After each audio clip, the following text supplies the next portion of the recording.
যারা পটল খেতে একদম পছন্দ করে না তারাও কিন্তু আঙুল চেটে খাবে। আজকের এই পটল রেসিপি দই পটল। আসসালামু আলাইকুম, রেক্সোনা কুকিং অ্যান্ড ব্লগে আপনাদের সবাইকে স্বাগত। ভীষণ সহজ এবং ভীষণই টেস্টি দই পটল। এই দই পটল আপনি নান কিংবা পোলাও কিংবা গরম ভাত সব কিছুর সঙ্গে ভীষণই ভালো লাগে খেতে। আর দেখুন কতটা সুন্দর হয়েছে রান্নাটা, দেখে বুঝতে পারছেন কতটা কিন্তু লোভনীয় লাগছে দেখতে। আর দেখতে যতটা সুন্দর তার চেয়েও কিন্তু খেতে আরও বেশি টেস্টি। তাহলে দেরি না করে কথা না বাড়িয়ে চলুন তাহলে আজকের রেসিপি শুরু করা যাক। দই পটল। দই পটল বানানোর জন্য আমি এখানে 500 গ্রাম পটল নিয়েছি। পটলটাকে দেখুন এইভাবে কিছুটা চোকা ছাড়িয়ে নিয়েছি আর কিছুটা চোকা কিন্তু আমি রেখে দিয়েছি। একই রকমভাবে আমি সবগুলো পটলের চোকা ছাড়িয়ে নিয়েছি। পরিষ্কার করে ধোয়ার পরে পানিতে আমি ভিজিয়ে রেখেছি পটলটাকে। আর পটলের দুই দিকটা কিন্তু হালকা করে আমি চিড়ে নিয়েছি, এই দেখুন, যাতে মশলাটা ভালোভাবে ভেতর অবধি ঢুকে যায়। আর এই দই পটল বানানোর জন্য যেহেতু দই পটল তাই অবশ্যই তো টক দই লাগবেই। এখানে নিয়েছি টক দই।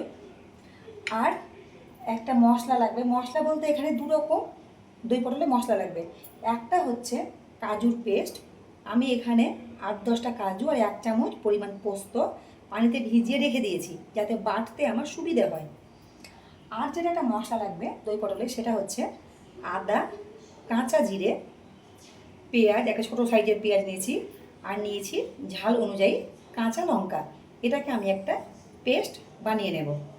তাহলে দেরি না করে শুরু করা যাক। প্রথমে এই পটলটা পানিটা ঝরিয়ে আমি লবণ হলুদ দিয়ে পটলটাকে প্রথমে ভালোভাবে ভেজে নেব। প্রথমে পটলটাতে একটু করে দিয়ে দিলাম লবণ, হালকা করে একদম, রান্না করার সময় আবার দেব। আর দিয়ে দিলাম একটু করে একদম হলুদের গুঁড়ো।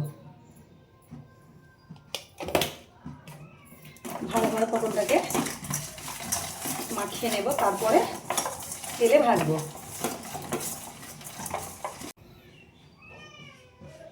একটা লোহার কড়াই বসিয়ে দিয়েছি আমি, আর তাতে দিয়ে দিয়েছি পরিমাণ করে তেল। এইবার পটলগুলোকে আমি এর মধ্যে দিয়ে ভেজে নেব। একসঙ্গে সবগুলো পটল দিয়ে দেব। হালকা লাল করে পটলটাকে ভেজে তুলে নেব।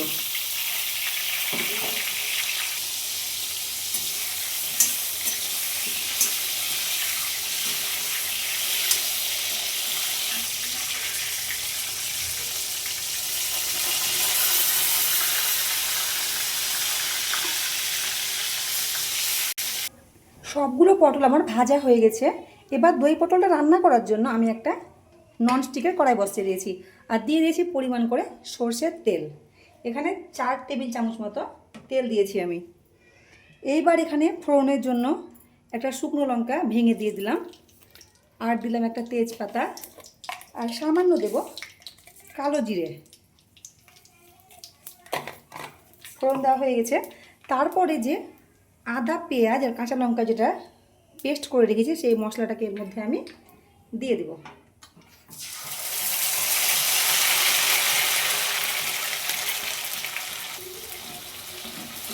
মশলাটাকে আমি ভালোভাবে কষবো যাতে সেই আদার যে কাঁচা গন্ধ যেটা, সেই কাঁচা গন্ধটা যাতে চলে যায়।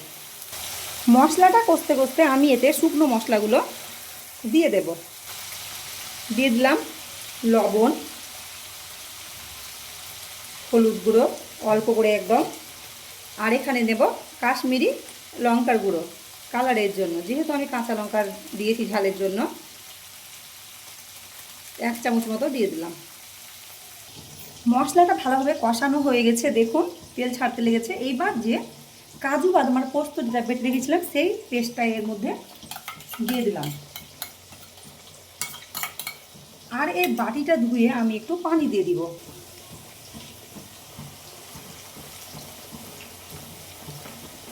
ভালোভাবে আবারও মশলার সঙ্গে একটু মেশাবো কাজু বাদাম আর পোস্ত বাটাটাকে।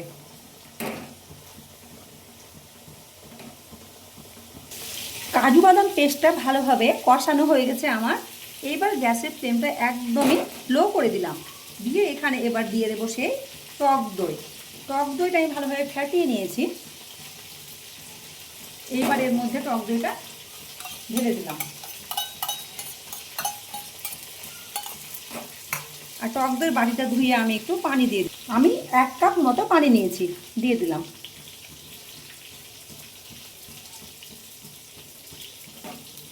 গ্যাসের ফ্লেমটা আমি এখন 2 মিনিট মতো, মানে 1-2 মিনিট কিন্তু লোতে রাখবো। যখন দেখবো যে হালকা ফুটতে লেগেছে তখন কিন্তু ফ্লেমটা আমি মিডিয়াম টু হাইতে করব। এবার আমি ভেজে রাখা পটলগুলো এর মধ্যে ঢেলে দিলাম।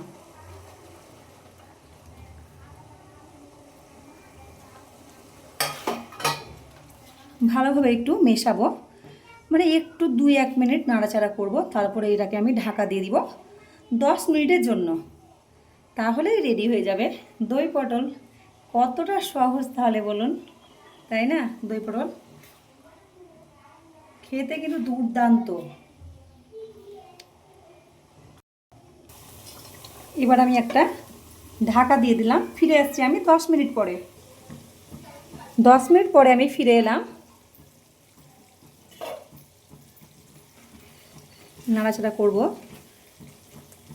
দেখবো সেদ্ধ হয়েছে কিনা। খুব সুন্দরভাবে কিন্তু সেদ্ধ হয়ে গেছে, দেখুন কত সুন্দরভাবে সেদ্ধ হয়েছে। এই যে দেখে বুঝতে পারছেন নিশ্চয়। তাহলে এইবার আমি শেষে দিয়ে দেবো এখানে ঘরে তৈরি মিক্স মশলা 1/2 চামচ। মিক্স মশলার রেসিপি অলরেডি দেওয়া আছে, আপনারা কিন্তু অবশ্যই দেখবেন। তারপরে দেব 1/2 চামচ এলাচের গুঁড়ো। তারপর দিয়ে দিলাম ধনে পাতা কুচি।